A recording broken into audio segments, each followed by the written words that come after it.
నరకం చూశారు, చాలా ఏడ్చాడు. ఏ అబ్బాయి అండి తను లవ్ చేసిన అమ్మాయి కోసం ఏడుస్తే అలా పబ్లిక్లో. నిజంగా తనైతే చాలా మంచి అదృష్టవంతురాలని. అలాంటి హస్బెండ్ దొరకడం అనేది నా లైఫ్లోకి. బట్ ఏం చేస్తాం, మనకి మ్యారేజ్ అయ్యాక రెస్పాన్సిబిలిటీస్ అనేవి ఇంకా ఎక్కువ పెరుగుతాయి. ఆ రెస్పాన్సిబిలిటీని మనం రెస్పెక్ట్ చేయాలి. ఫ్యూచర్ బాగుండాలి అంటే మాత్రం ఇప్పుడు దూరంగానే ఉండి, దూరంగా ఉండడం చాలా కష్టంగానే ఉంటుంది. ఎంత కష్టంగా ఉన్నా, ఎంత నరకంగానే ఇప్పుడు కష్టంగా ఉన్నది కొన్ని రోజులు పోతే అదే చాలా అందంగా మారుతుంది. లాంగ్ డిస్టెన్స్ రిలేషన్షిప్ అనేది కూడా ఒక best memory.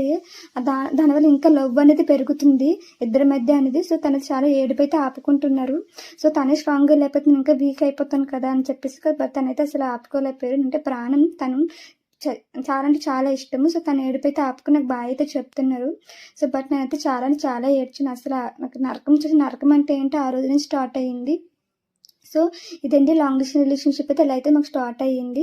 Unexpected, unpredictable, unforgettable day. మా బ్లాగ్ నచ్చితే like, share, subscribe our YouTube channel Ravi love.